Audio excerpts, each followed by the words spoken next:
Welcome to the second episode of the Chamberlain podcast. My name is Dane and this is the official podcast of the Chamberlain Movember Challenge. Today I am speaking with Movember royalty and all-round nice guy Mark Kelly. Mark talks about why he became a Mobro and how he has dealt with depression. Ladies and gentlemen, Mark Kelly. Thank you for having me, Dane. El Capitan, the mayor of Movember, as I like to call it.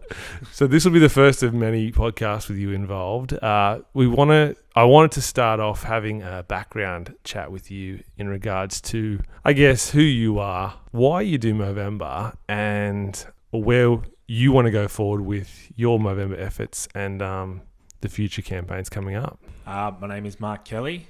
I am an electrician by trade, working for an electricity distributor. I am one of the top fundraisers in Australia for the Movember Foundation. I've gotten involved with this because I have a deep passion for mental health, having suffered from depression myself. I feel like a fraud that I'm that good at Movember because I don't know, I feel like there's a lot of other people with much more inspirational stories than me. I know a lot of people that would disagree.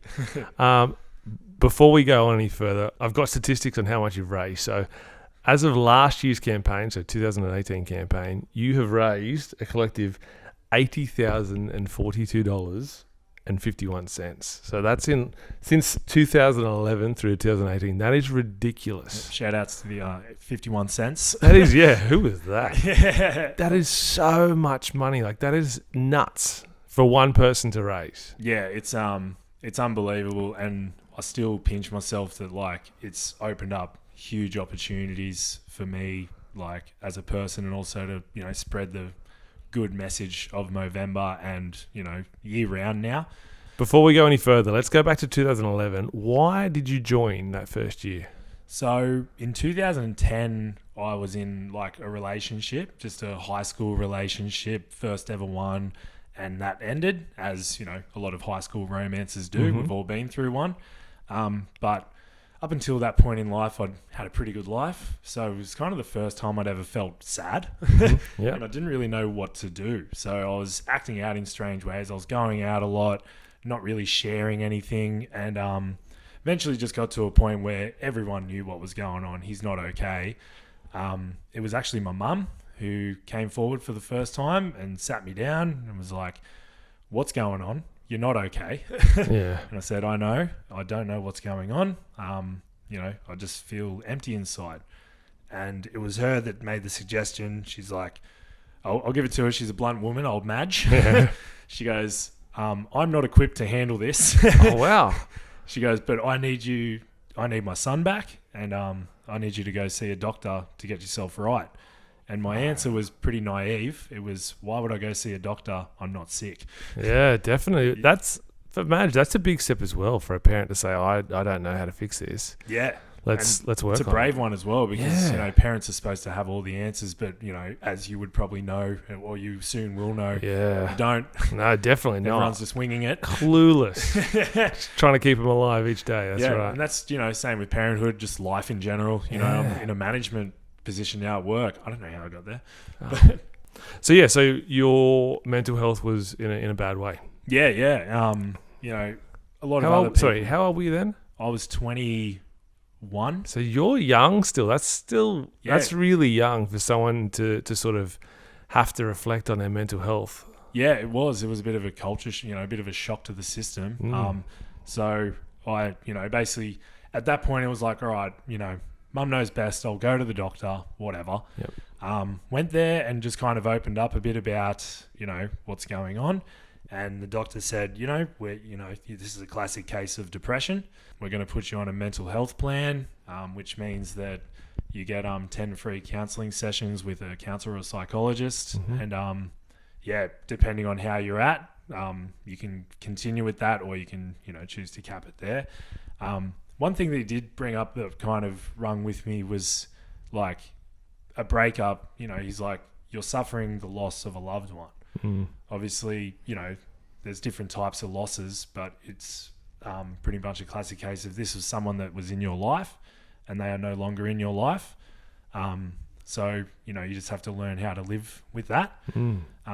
First visit with a psychologist was very strange because I think, you're trying to, you feel like you're reserving yourself, like you're holding cards to your chest when, I guess my biggest piece of advice is like, whatever you're going through, they've probably heard worse. Yeah. So just let loose. It wasn't until about 2 or 3 sessions in that I started really opening up about how I feel about things. I was on antidepressants at the time as well.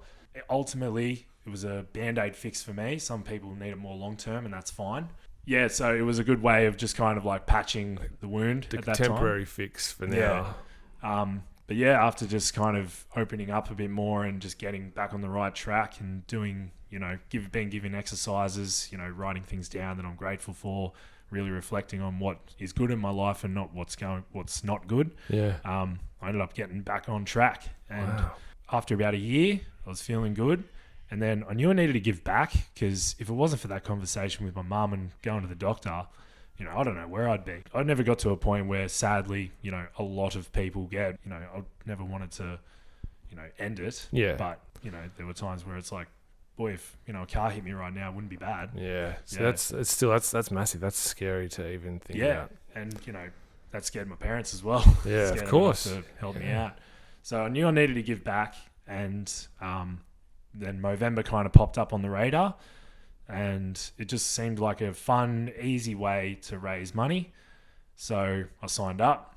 I think that first year I maybe raised, I don't know. I think it was $235 or $265. Yeah, something like that. Yeah. Thanks, Mum and Dad. Yeah. Maybe Auntie Mary as well. Shout outs. Core supporters. Yeah. And then I think, was it the year after I joined with you guys? I think it was the year after that. It would have been 2000. Our first year was 2012, and it was just me and Corey. Yeah. And then Bo joined in 2013. I think that was the year. So it must have been. You jumped in, and so things were crazy. Yeah. So it was funny that, because like the first 2 years just kind of riding solo, not really doing anything, just posting a link and back every 2 weeks or something like that. And then it was the second year of the Chamberlain Movember Challenge. Yeah. And I still remember the post that, Corey said he's looking for team members because you've got this friendly competition running. It seemed fun. I'd met Corey maybe 2 or 3 times. Oh, wow. So I sent him a message on Facebook. I'm like, oh, hey, man, long time no chat. Is it okay if I maybe join your Movember team?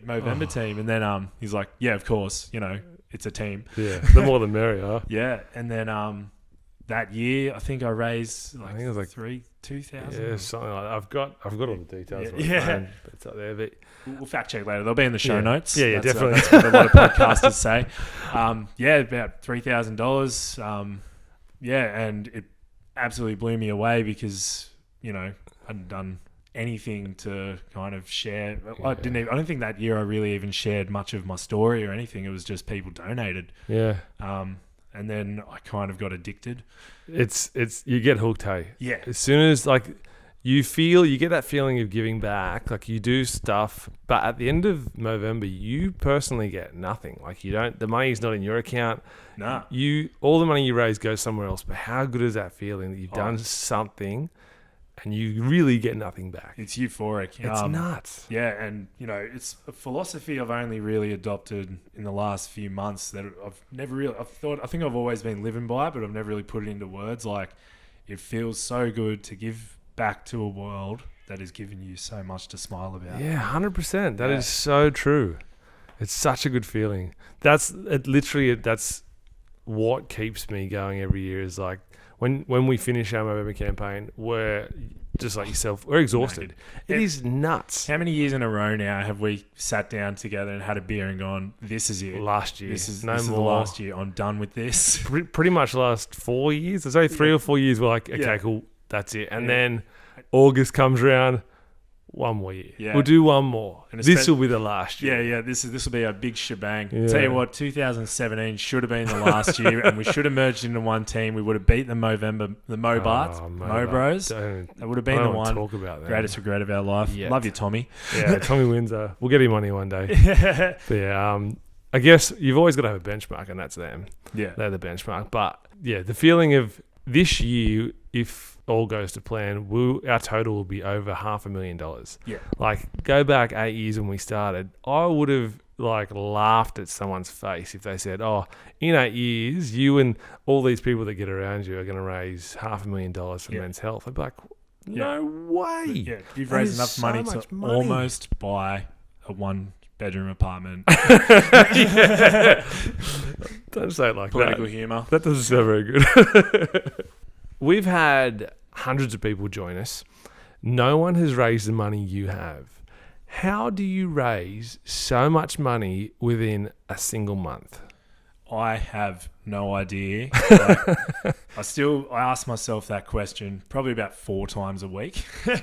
It's crazy. Because what's crazy about it is that if you scroll through all the donations, which I do religiously every month because I'm obsessed with it. Understandably. Yeah, it's not big companies donating like large sums of money. It's like my aunties, my friends, my family, anywhere from like $20 to $100, $200. I get the odd like decent donation of $500 to $1,000 from That's crazy. very generous people. Very generous. And it just all adds up, and I'm grateful every single second because I have no idea why I've been chosen as this kind of vessel. Oh, mate. You've got the gift of the gab. You're very good with words. Like some of your Facebook posts are ridiculously good. Like they're entertaining, at least. Like it's you engage with the people that are around you. So well. King of the tangent. Oh my god! Some of the little promos that you've done, or little, I guess, stunts around your campaigns. The photos. Yes, the tasteful erotic photos. Tasteful, Let's go with taste. I was a bit chunkier back then as well, so I don't know if anyone who received them would ever call them a prize. I would love it. So just quickly go through what you did. So I think it was it the first or second year I did a rap video. Yes, I remember the rap videos. Just if you look at the evolution of the videos we've made, that first one, boy oh boy, was it not good? Like just down to the production quality. Like my good friend Blake Clee, he's our music guy, very talented musician and producer. And that first year, I think we slapped that together in about 20 minutes. Yeah, and then I think the next year was like, let's put some effort in here. We'll try. A lot of people watched the first one. So and it was weird. Effort. It was me swinging around a sword at one point, up like the a public bush. park. Yeah. And then that year, like about $3,000-ish. Being able to personally thank someone just with a Facebook post, because basically every one of these donations is a time and money out of someone's day to give to a good cause. So my biggest challenge is like making sure that they genuinely feel the warmth that I feel from that donation. Like you have to thank them somehow. So I had to get creative in certain ways. That first year was pretty easy. It's pretty easy to thank 3-4 people a day. Then when the donations started really coming in the following years, it became stressful. Yeah, it's like a second job. Yeah, pretty much. Like I don't know how these influencers do it every day, but there was a year when I was doing. So we did the prizes. I was very fortunate to have a few creative friends in the art community who donated works of art, which I made as a bit of a raffle prize. So every donation over, I think it was $20, $50, went into the draw to win art prizes. We had Sam Hall, Madison Bramley, Courtney Beaton. Oh God, Gabrielle Carson. On the spot. If I've forgotten one, I do apologise. My sister, Yes. Claymade Designs. Yeah. So that was good. And then there was another year where I raffled off erotic Polaroids. Oh my gosh. Which my poor partner at the time had the displeasure of having to take. And like I said, a couple of kilos extra by then, so a bit pale as well. That's with the so flash good. on.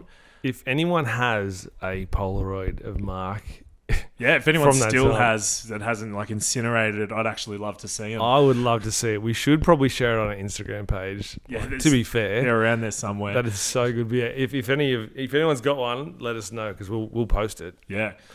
And then there was the year I did poems. Oh gosh. Yeah, that was a tough one. That was the year I think I raised like maybe 12,000 that year or something, and I was trying to write poems for every single donation, and it turns out it's very difficult to write new poems every day. Some people did pick up. I was recycling rhymes. You'd have to there's only so much time in the day. Yeah, and then the next year I went back to personal posts, and then this last year I really tried, and then it got to a point where I cannot keep up with this, and for anyone that didn't get a personal thank you, this is a genuine apology that I didn't get there.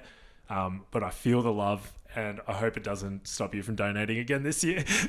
Smooth. I like that. Yeah. Well, like I said before, it's 1 month. We've only got 1 month to do all this stuff. Yeah. And you, last year alone, you raised over $30,000 just for that 1 month. Yeah. That's $1,000 a day. Yeah. Like, to thank that many people, I mean, obviously you're grateful. Yeah. But it's so much work. Oh, so much. It's and we're running events Yeah. left, right, and centre. You know, we've got a couple of friends in the Mobart Mo Bros, and they're lucky. They have 2 big events, so that all goes into them. Our stress right now is we run about, probably 10 to 20 small events. Yeah. So it's trying to wrangle organisation for every single event at the same time. Yeah. One went haywire last year. We were doing a trivia night in Sydney in Potts Point, and then the rain hit and the the roof caved in on the venue.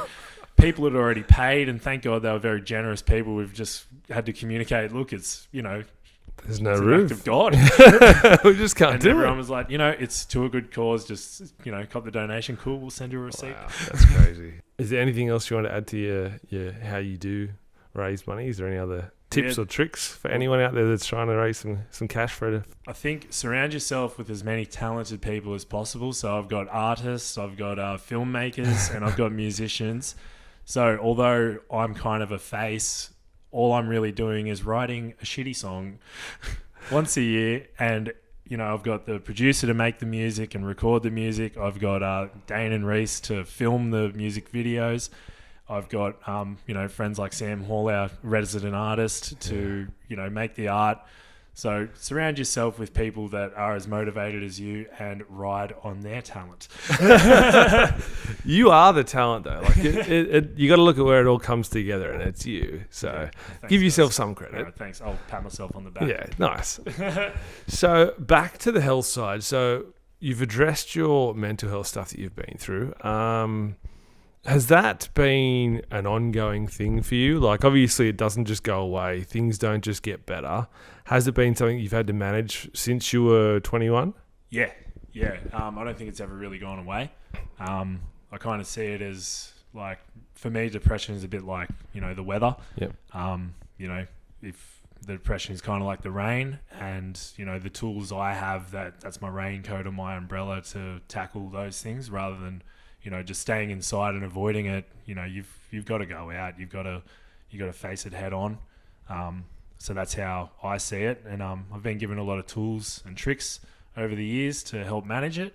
But yeah, for me, it doesn't go away. You have your pressures of life, professional challenges, and I've got have recent hardships, just as recent as last year. Like I'm going through a marriage breakup right now, so that's come with its challenges. But I'm fortunate enough to know that pain is temporary, but it won't be unless you do things to handle it. Oh, that's a strong point. Like, unless you're active in trying to find the positive, the negative stays. Exactly. And I don't think anyone is going to change until they want to change themselves. That's true. I knew pretty much immediately, it's like, I do not want to feel like this forever. Yeah. I've got to do what I've got to do. Yeah, no, that's a great point. So physically, now we've discussed this, and I guarantee that the majority of men out there are like, I don't want to get my prostate checked. I'm going to get violated to a degree. I don't want to have a doctor playing around down there. Same with testicular checks. Yeah. You've had your prostate checked. I did. Yeah. It came in a weird way, but it also ties into Movember. So my ex-partner, her father and stepfather, within a couple of months of each other, they were both diagnosed with prostate cancer. Now, for her father, he'd had regular checks, I believe, and he was able to tackle it head on and beat it. And now he's in a state of it's gone, but he's always staying on top of it, making sure that it doesn't come back. Unfortunately for her stepfather, Stephen Short, he passed away last year. That was a big hit to that family on both sides. So that kind of really had some weight behind it. Of course. Yeah. And so when the dual diagnosis took place, my partner said, go get your prostate checked. I don't care that you're under, the acceptable age. I think it's 40, 50. Yeah. I don't care about any of that. I don't care if you don't have any family history. Just go get it checked for my sake. So I was like, okay, and it's fine. So it's not as scary as it sounds. No. Can you give us the process? Like, tell us what the process is. Yeah. You go into the doctors and you just say, I'd like a prostate check. For me, some involve a blood test and a physical check. For me, they just went the physical check because they said there's no real reason for a blood check. I sat on it, like cradled up on a bench in the, fetal position, and they lube it up, and in it goes. We've all done a big poo before, guys. It's just the reverse of that. But yeah, it's honestly, it doesn't cause any discomfort. And it's a quick. Cold. Yeah. And it doesn't take long. It's in and out. And hopefully, if all goes to plan, the doctor will say, I feel no, dramas down there. Yep. On your merry way. The balance between the peace of mind from the doctor saying you're all clear, opposed to I have no idea what's going on down there. I'm just going to ignore it. Like, it's got to be way better for your health knowing that you're okay. For honestly, a 15-minute visit to the doctor for maybe 20 seconds of, not even for me personally, not even that much discomfort. I think the good outweighs the bad significantly. I think I'm going to have to try and get a GP on and have a chat about it. 100%. Because I feel like that's one of the biggest issues. Even if I know our general age bracket that we would associate with isn't quite in the range, but what if they had a conversation with their dad or their uncle or older brother, even if they've got people that are in that age bracket or in a higher risk? I mean, again, what I'd like this podcast to be about is starting conversations, just like what Movember's about. Yeah. And if someone hears this and they think about one of their loved ones that might need to address a possible issue, then I guess we've totally ticked the box and we've done we've achieved what we want to achieve. Yeah. And I've had some pretty crazy conversations just like through the Movember journey, like going to events and things, like people coming up to me and saying, I beat prostate cancer or I lost someone that didn't. And, I think one of the big differences between my ex-partner's father and stepfather is that one stayed on top of it. He got the regular checks, the other one didn't. And that's very sad to say, but that's how bad it can get if you don't just look after yourself. Honestly, it's 20 seconds a year. It's nothing. Yeah. I mean, it's way more important than risking your life. Yeah. Especially when you've got family, job. Yeah, it's huge. Like all these things that, you're trying to future-proof yourself. Definitely. All right. So Mark, what do you do on a regular basis for your health? I meditate every night. There's 3 apps that I've kind of used at time to time. There's One Giant Mind, there's Headspace, and there's Calm. I use the One Giant Mind one because it's pretty simple and it's free. It's always trying to squeeze a penny. Yeah, definitely. I try to stay active as best I can. Running. I'm in 2 basketball leagues at the moment. Yoga, and I've recently gotten back into lifting weights. Wow. Yeah, just trying to, just keep yourself distracted, keep moving. I think the one that surprises a lot of people when I bring it up is that I keep a daily journal. Nice. Where you're just writing down your thoughts of the day. Sometimes it's boring, like I did this, then I did this, and then nothing. Yep. But then other days you can go forever about things that you've felt that day or how you think you can handle things in the future. I find it to be probably one of the most therapeutic things for me because, we've all had a flustered day at work. Sometimes going home and just writing down what happened at work that day and reading it back to yourself, you're like, okay, you know what? It wasn't that bad. Yeah, no. I get it. At the start of this year, I did some journaling. It wasn't I wouldn't say it's as deep as possibly what you're doing. Yeah. But I started off the day, in the morning, I'd write down 5 things I wanted to do. Nice. And then at the end of the day, I'd come back, go over the 5 things. If I've got them done, I reflect on it. If I haven't, they go on to the next day, if it's still relevant. Yeah. So it's sort of like a prepare myself for the day, and at the end of the day, check back in and see what have you done? What have I done? And how I feel about it, and if there's anything to report back or anything I want to follow up again. Yeah. That didn't last for, it was probably like 2 months. because it was a daily thing. Yeah. I guess time, morning and night sort and of it is like you've affected. got up early, you're late for work, you've got a daughter now, where it's like, I don't have time to write down what I want for the day. I just want my daughter to stop crying. She doesn't cry. She's perfect.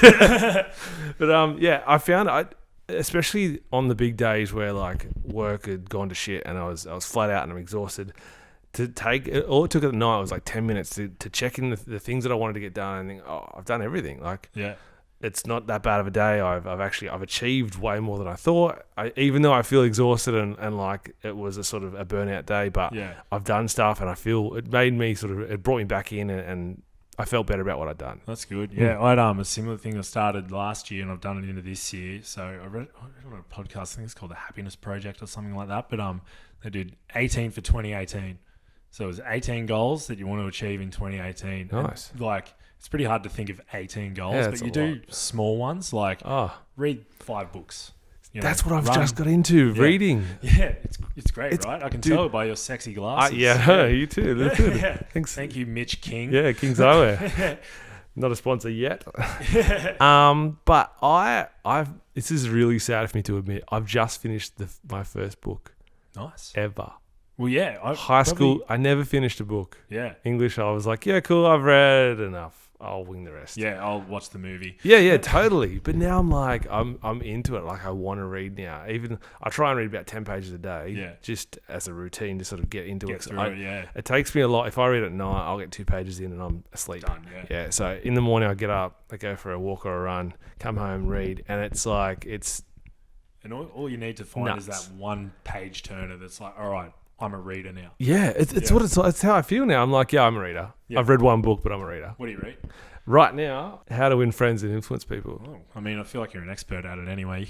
Well, I try. My first book was the Jonathan Thurston book, so it was easy because I practically knew the history anyway. Yeah, and I could relate because it was footy. So it was an easy one to get through, but it was the spark. It was what I needed to get into it. Now I'm loving it. Yeah, so that's good. Yeah, and the other things, the other goals. So the other big one, so keeping active, so running, basketball, weights, but the other big one is yoga.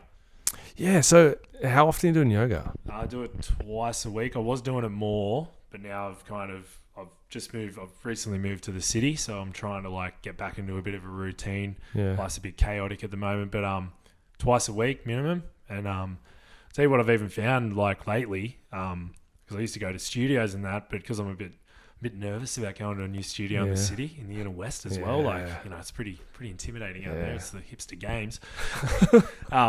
I go for a run when I get home from work. I'm fortunate enough to finish pretty early. Go home and then I just put on a YouTube video of a yoga flow or something, and just 20 minutes, half hour. Crazy. And so I still remember the first time I did yoga. I think it would have been about 2017. I had one of the worst days at work imaginable. I've gotten home, just thrown my bag, huffing and puffing about like a toddler.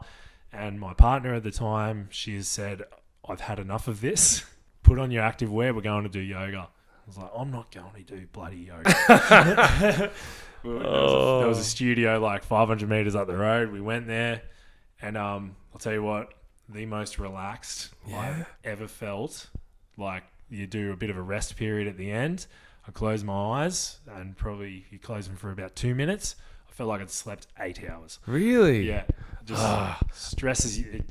All your stress is gone for the day. So basically, like you said before, you really have armed yourself with a number of ways and tools to sort of be in the positive. If you had a bad day, you've got a list of things that you can do to sort of fight any depression or any sort of negatives. And that doesn't mean that there's days where I just let depression win. Yeah, of course. I still have my unhealthy habits of going out for a blinder every now and then. Yeah, and you got to let your hair down. Yeah, that's it. But as long as you know all these bad things you do, or you wake up feeling bit of regret, like just learn from it, basically.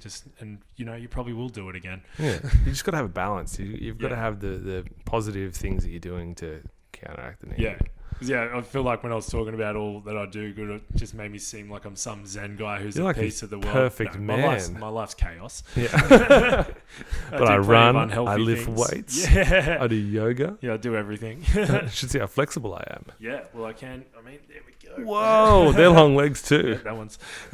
They are long. I mean, we're ectos. It's who we are. Yeah, I know.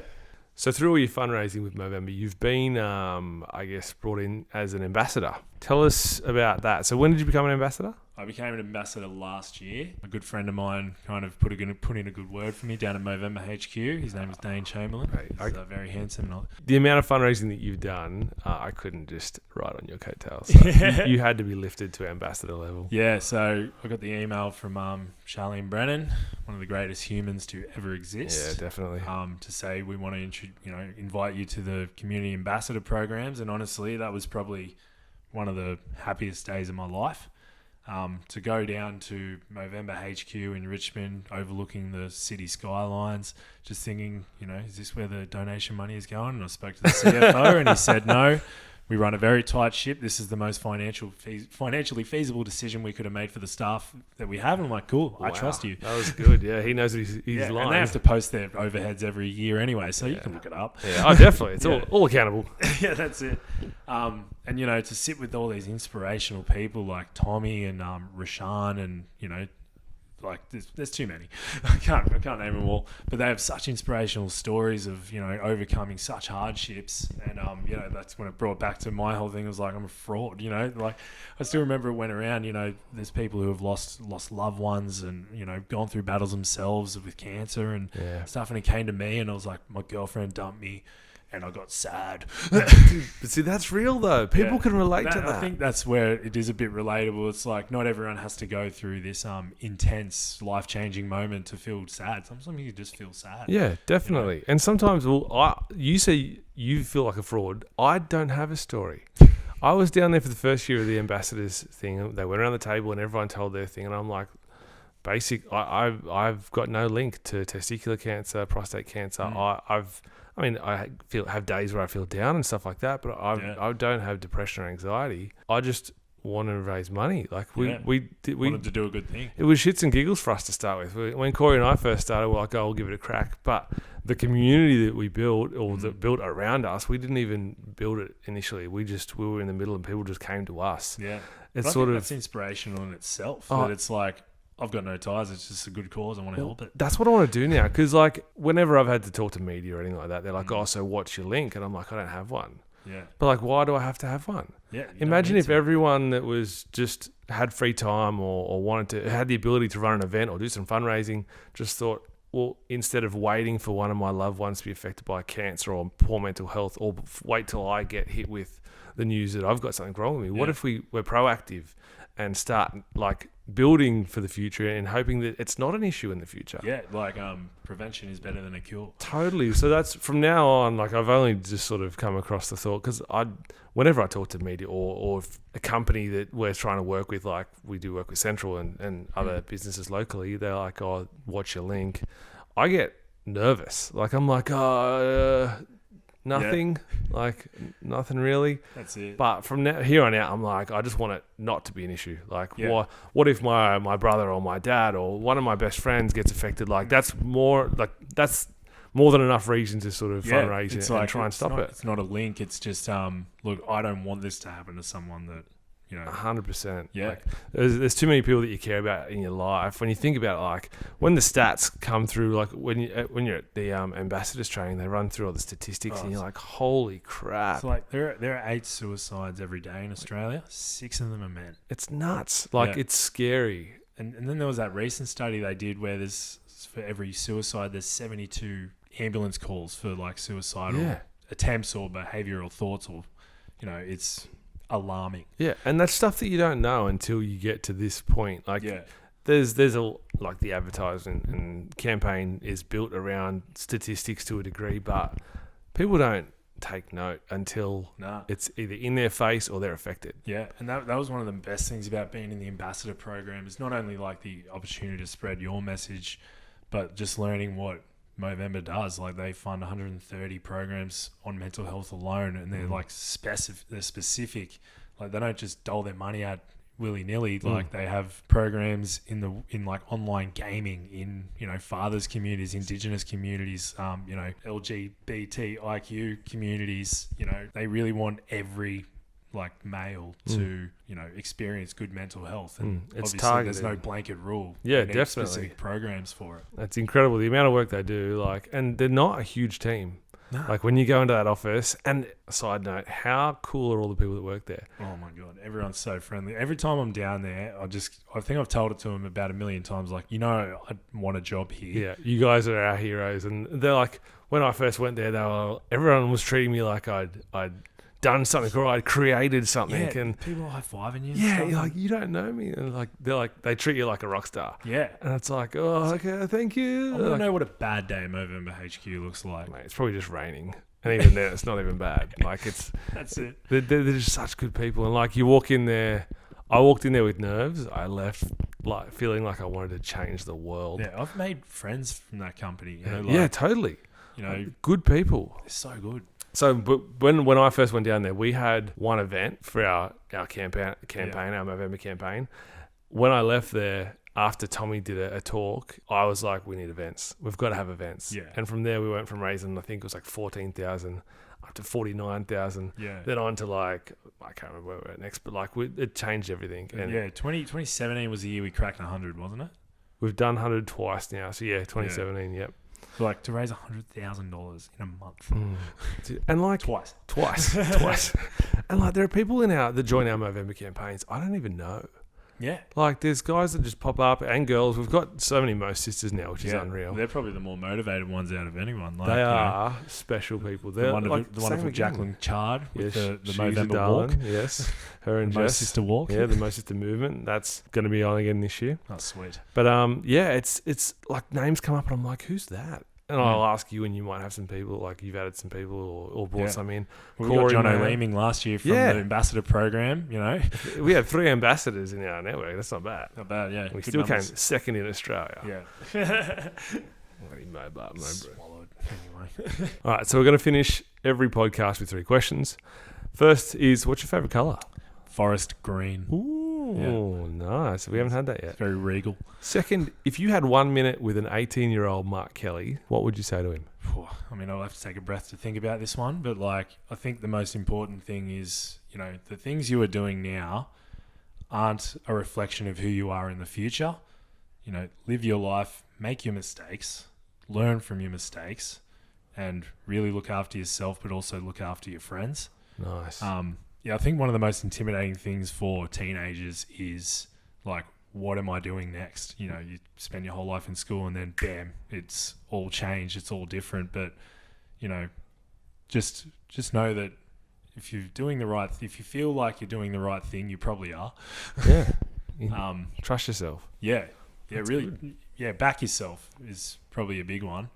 I think that's changing a lot now, which is good. I remember when I was in high school, it was like, if you don't get a good HSC, you're going to end up on the streets. Yeah. Like, no, you're probably not. You're probably still going to get work. You'll be all right. Like, Yeah. it's trades. Yeah. They're pretty cool. Yeah, trades or just, you know, working, you know, at Woolworths or anywhere. It doesn't matter. Any job. Everyone serves a purpose in society. That's right. Nice.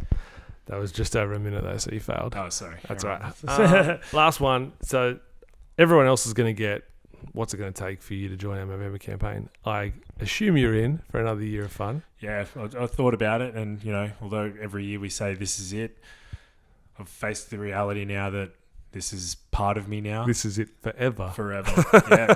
You hear that, Shah? Yeah. We've got a November team for good. Yep. So given that you're coming back, what have you got plans for this year? Have you got a goal that you want to set, or? Yeah, so last year I aimed for 25, I raised 30. You're not going to give yourself a financial target, are you? I don't know. I don't think I am. I mean, it'd be cool to crack 30 again. Gosh, that's. But I think this year I just want to reach as many people as I possibly can. Nice. Hopefully, being a community ambassador now, that'll open up some doors to, like, I've been fortunate enough to do some speaking engagements on behalf of Movember. So that's one big way of like spreading the word. I do enjoy like my dumb little videos. I don't feel like they spread a message in any way, but we'll be doing more videos. Yeah, it's like I've got a punk song again in mind. Like last year's punk song was chaotic and weird and disgusting, but yeah, this year I do want to do another punk song. Kind of been working on that. Oh gosh, already. It's August. But yeah, basically the goal this year is to I'd like to have as many meaningful conversations as I possibly can. Nice. Because the amount of people that have come forward to me with their problems, and sometimes I've had to be, the mum in that situation. Like, I'm not really equipped to handle this, but I know I can point you in the right direction. Yeah. That's another thing that I found. And given that I had no reference of poor mental health or anything like that, the number of people that have come forward to me and said, thanks for raising this money and creating the awareness around mental health, because I've struggled with depression all my life, or I've had my dad went through this, or my uncle had testicular cancer, and like he's okay now, but like it's not something that was discussed or spoken about. So it's probably one of the best things. I mean, the financial part is unreal. Like I love being able to say that we've raised so much money, but having people thank us and that feels more than it's so good. There's no financial amount that you can put. There's no like price that you can put on someone coming forward saying thank you, you've helped me. See, I've had people come forward and say like, oh look, I'm backpacking overseas right now. Like every dollar counts. I just don't have the money to donate this year, but I just want to know like what you're doing is a great thing. I'm like, that means more. That's huge. It's the message that spreads more than the dollars. Another person says like, oh, I donated to my brother, or my brother-in-law or something like that, or my cousin, just gave him all the money. I don't know. It's like it all goes to the same pool. Yeah, that's it. It all goes to November. It's all used in the right way, so it's all good. Yeah, you ready for a travel wanker story? Love one. Let's hear it. So big changes this year. Moving to the city, kind of rebuilding my life from the ground up, figuring out who I am, where I fit in the world. One thing I did know is that I got long service leave. So I just knew I needed to piss off for a bit. Yeah. So I went to Sri Lanka. I went. Why? I don't know. I looked at so many different places and I was like, you know what? Just book something, and I did. And then the bombings occurred over there, the Easter bombings. And so when I went there, pretty fresh after that, it was very isolated. But fortunately, I was able to make some friends over there. And when I was climbing up a hill, climbed 12 kilometers up a freaking mountain. To see this amazing view of Ella Rock, and I get there, fog. You couldn't even see it. 12 Ks uphill for a fog. And I thought it was probably the funniest thing that has ever happened. Yeah. But I was having a conversation up there with Yassi, our tour guide. And he said to me, he's like, you know what the two most important days of your life are? And I went, no, I don't. Enlighten me. And he goes, it's the day you're born, and it's the day you figure out why you were born. Oh. So I think one of my big goals this year is to help people figure out why they were born. Wow. I think a lot of people spend their whole life figuring out that. I don't think I know the right answer for me, but what I do know is that I love making people smile. That is unreal. So, if I can make as many people smile and think over the next, year round, but really, concentrated in November, that'll be a good campaign for me. Definitely. That is beautiful. Thanks, man. Top of a mountain, you see a fog and you get this golden. Yeah, golden I know. Nice. There was still sunshine. Yeah, wow. Shout out to, what was his name again? Yassi. What a champ. Sign up for November. Yeah, that's it. Unreal. All right, is there any social media plugs you want to throw out there for people to follow? You can find me at Jurassic _ Mark. Really? Yeah, I think it's 3 underscores. Oh my God, why? I don't know. There's a lot of people just putting the Jurassic So Park pen together. But I think if you search Mark Kelly, you'll find me pretty easy. There you go. Definitely follow the Chamberlain Movember Challenge on Facebook, because that's where everything gets filtered through. Instagram's going to be big too. So that's the same one, Chamberlain. Yeah, Chamberlain Challenge, pretty sure. Movember Challenge. Yeah. So we've got some big things coming up this year. We've got at least 2 trivia nights happening. Yeah. T20 matches, it's back in action. T20. We've got a few other things that we can't share yet, but they are new. Some teasers. I'll fill you in later. Yeah. But we've got at least... This is news to me as well. We could have 2 new events popping up, which, I mean, where are we going to fit them? But we'll be right. Yeah, and in the off chance, I live in the inner west now. You can tell by the glasses and the beard. I'm in the uniform. Fit into the crowd. Yeah, well, you do too. Yeah. I'm trying to kind of crack that market, trying to do things up there. But, in Make the off the chance that circle someone bigger. from that region is listening and they might have an idea, please do not hesitate to get onto me. Slide into the DMs. Yes, slide into the DMs. Nice. I welcome them. This won't be the last we see of Mark as well. We've got a few podcasts planned, and Mark will be co-hosting with me, which will be an absolute delight. Semi-regular co-host. Yeah, definitely. I think it'll be you and Bo, I think, we'll have as the other co-hosts. Sweet, I like it. So we're going to try and pump these out at least once a week once we get them up. Yeah. But other than that, just follow us on the socials and see you next time. Sharkers. Thank you for listening to the podcast. If you enjoyed it, please subscribe and share it with your friends. We'll be uploading weekly podcasts with a range of different guests. Follow us on Facebook and Instagram at the Chamberlain Movember Challenge.